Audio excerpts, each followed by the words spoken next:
good today, just right into questions? Right. You good? Okay. What have you observed from Hjalte Froholdt that put him in position to be on the game day roster, which is snap away from possibly having a count on him in a game? Right. Well, Yelda's had a good off season. Had a opportunity to get a lot of reps last year in training camp, but then that was that was really about it for him. And he was rehabbed early and was really ready by January, February to get a good full off season in terms of training and so forth. Even though we weren't able to do it here, but he's a hardworking kid that did a lot on his own. So he had a good off season in terms of training and being healthy, and he's been able to be out on the field every day and work hard and continue to get better on a daily basis since we've had the opportunity to begin practicing. So way ahead of where he was last year on a number of levels, and still a young player that has a lot of room to grow and works very hard at it. So he's taken a step to, as you said, being close to playing, and hopefully he'll be able to compete for playing time here, as he continues to improve. Next question, Phil Perry, followed by Mike Giardi. Hey, Bill, earlier this week you mentioned, the similarities maybe between what Paul Guenther's doing to what Mike Zimmer has done. Obviously, those guys have a shared history. I'm wondering if what you've seen from the Raiders this year, if they try to stress kind of the middle of the line of scrimmage the same way Mike Zimmer's defenses have. Looks like, from what I understand, Zimmer's kind of been creative with linebackers and bringing them up to the line of scrimmage. Do they do the same thing in Vegas? Yeah, well, again, we're on a very limited, we have limited information this year, but certainly when you look at the Raiders since Coach Guenther's been there, you definitely see that. You see the multiple pressure schemes. You also don't see them. I mean, they don't do it on every play, but they have the ability to utilize different combinations of pressures.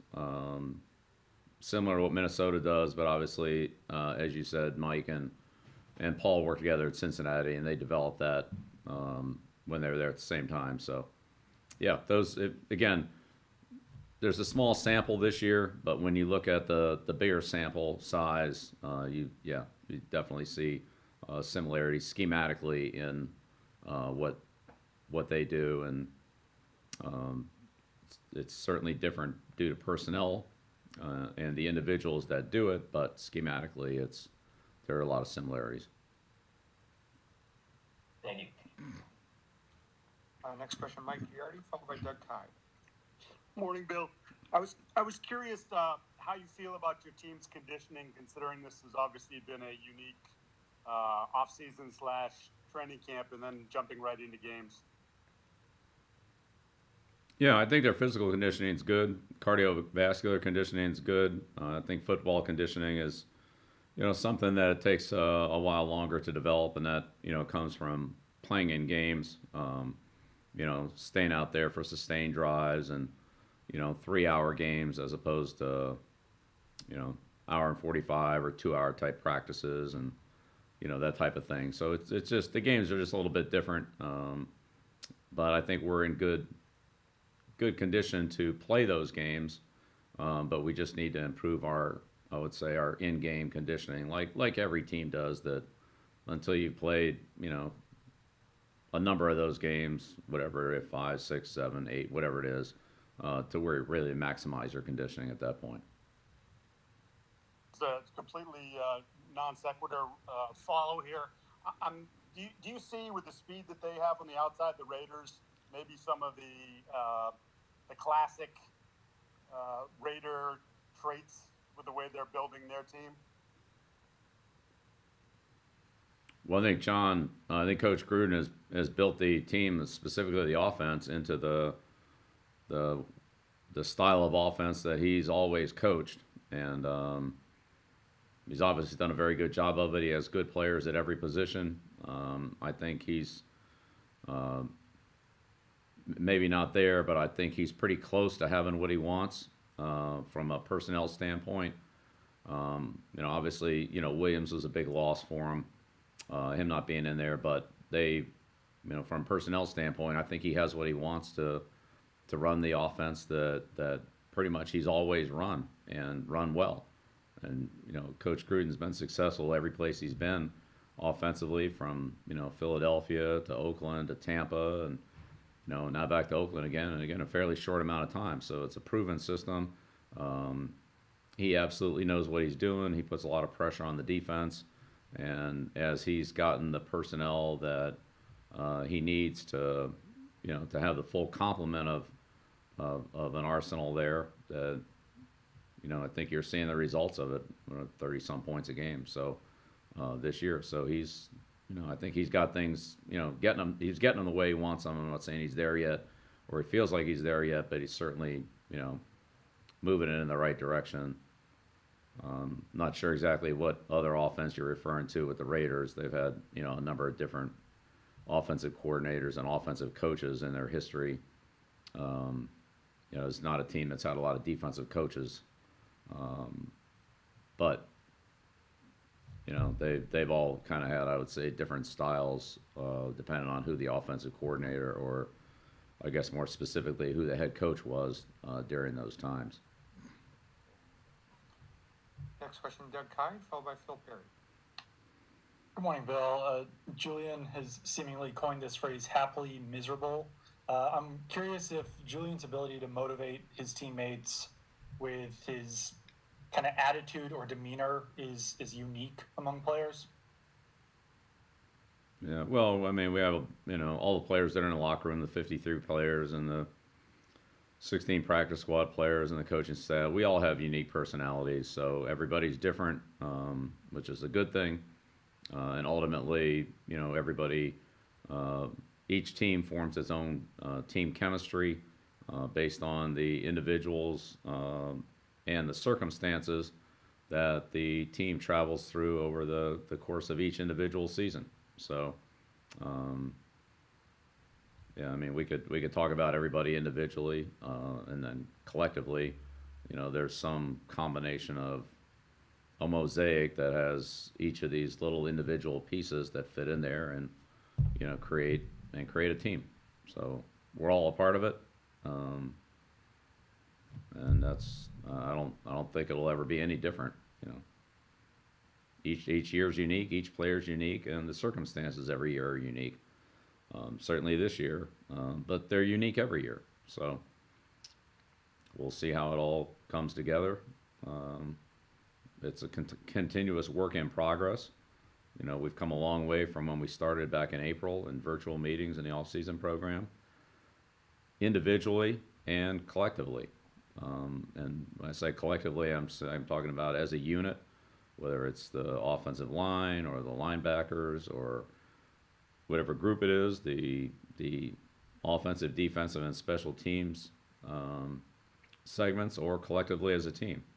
And so that'll be a process that'll continue to evolve as we go through the year. And two final questions, Phil Perry and Andrew Callen. Bill, just wanted to ask you another one about the Raiders defense. Mo Hurst is a local guy who not necessarily an every down player for them, but looks like he may have helped contribute to an interception last week, or Monday, I guess, against the Saints. What have you noticed from him that maybe has made him hard to handle for offensive lines, and how does he kind of fit into the overall plan that they have up front there? Yeah, well, Hurst is a disruptive player. He's undersized and doesn't have a lot of length, but he's I'd say has unusual quickness, and is able to take advantage of his quickness and his leverage to be disruptive, as you mentioned. So it's a little bit of a different type or style of player, both physically and I'd say his playing characteristics. So from that standpoint, for the offensive lineman, it's not the kind of guy that they're used to blocking.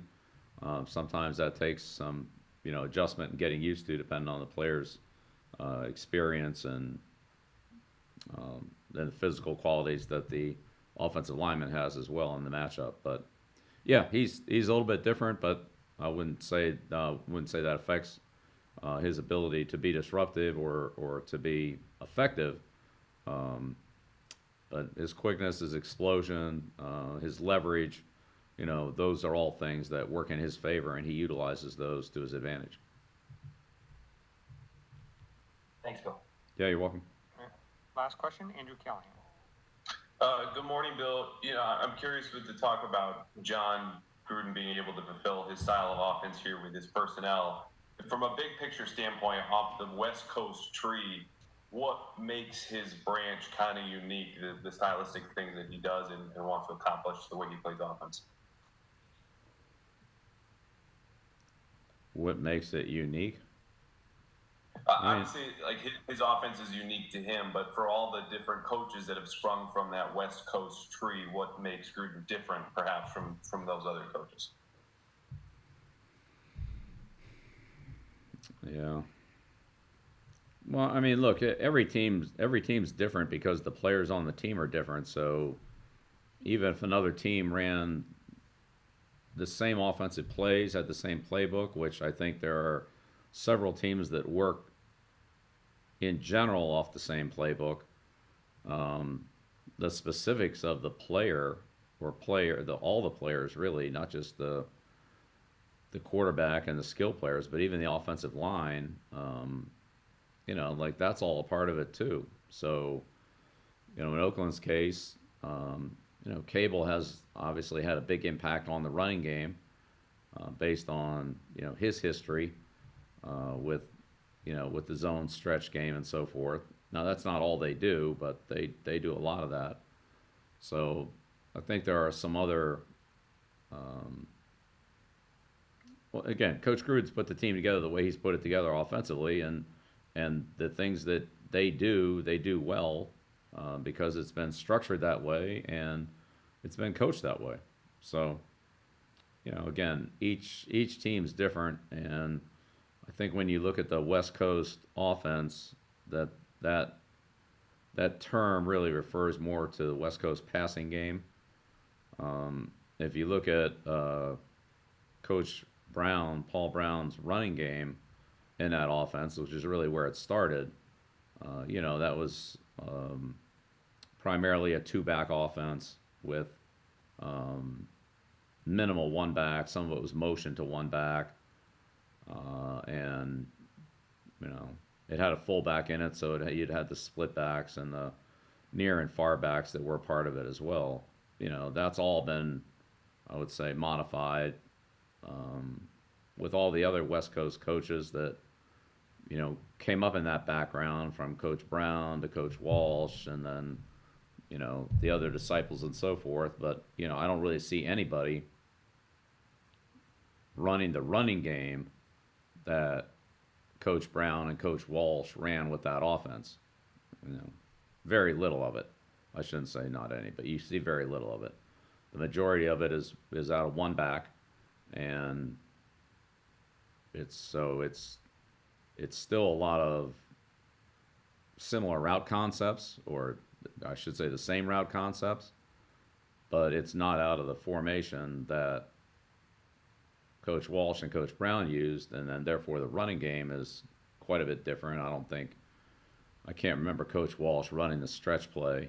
I can't remember Coach Brown running it either. So, maybe a version of it, but that wasn't really their thing. It was, the two back runs. In fact, most of the time there wasn't a, tailback player in those systems. So that's all changed quite a bit from all the coaches that use that passing game. They've used a different type of running game because of the way the running game's evolved in the National Football League over the last, 30, 40 years. So I think the passing game is similar, but the formationing is different. The running game is, I would say, quite a bit different. And so as you go through teams that run this general system of offense, you see some variety in the running game because of the way that their individual line coach or that head coach or coordinator has modified the running game from, as I said, what it was, a long time ago. So a lot more spread formations than than the way this started. Normally you would see the tight end, in its conventional location next to the tackle. I mean, you still see that, but you also see the tight end attached, way more than he would have been if you watched those, Coach Walsh back, in the 80s, or even, Coach Gruden when he was at Philadelphia. It was, it more closely resembled Walsh's offense than it does what you see today, just visually, formationing. So they're all different. Thank you, Coach. You're welcome. Thank you, Coach. Thanks, everyone. There's nothing better than fall together with the signature pumpkin spice iced latte or pumpkin iced coffee. Pumpkin is back at Dunkin'. Enjoy contactless ordering on the Dunkin' app. America runs on Dunkin'. What's my retirement savings plan? Oil, baby. Oil.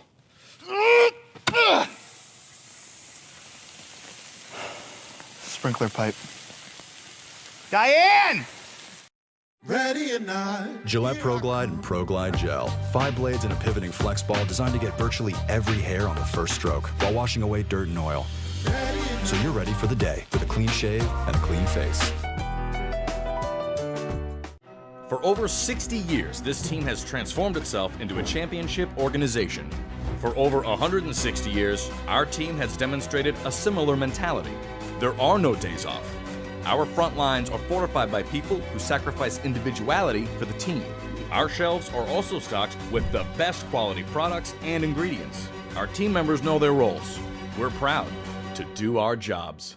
Shaw's, the official supermarket of the 6-time champion New England Patriots. My Caleb sofa and love seat. With Bob's discount, you get both pieces for just $7.99. $7.99? Are you joking? Do I look like I'm joking? Yes, you look like you're joking. I'm serious. Cool. Get Bob's discount! There's nothing better than fall together with the signature pumpkin spice iced latte or pumpkin iced coffee. Pumpkin is back at Dunkin'. Enjoy contactless ordering on the Dunkin' app. America runs on Dunkin'. What's my retirement savings plan? Oil, baby. Oil.